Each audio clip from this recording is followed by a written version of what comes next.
राज्य सरकारने रिक्षा आणि टॅक्सी चालकांसाठी व्यावहारिक मराठी अनिवार्य करण्याचा निर्णय लागू करण्यापूर्वी सोमवारी मंत्रालयात एक बैठक आयोजित केली आहे। परिवहन मंत्री प्रताप सरनाईक यांनी ही बैठक आयोजित केली आहे। मात्र या बैठकीसाठी महाराष्ट्र नवनिर्माण सेनेला निमंत्रण देण्यात आलेलं नाहीये। ही सगळी परिस्थिती पाहता राज्य सरकार मराठी सक्तीच्या निर्णयावरून बॅकफूटवर जाण्याच्या तयारीत असल्याचं वक्तव्य मनसेचे नेते संदीप देशपांडे यांनी केलंय।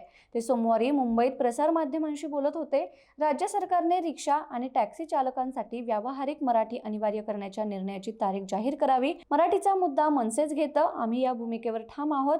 सरकारने घेतलेल्या निर्णयावर ठाम राहावं। आज आनंद दिघे असते तर संजय निरुपम सारख्याच्या दोन कानाखाली वाजवल्या असत्या। आता दिघे साहेब नाही तेव्हा एकनाथ शिंदे साहेबांनी निरुपमच्या कानाखाली वाजवाव्यात, किमान एक कानाखाली मारावी।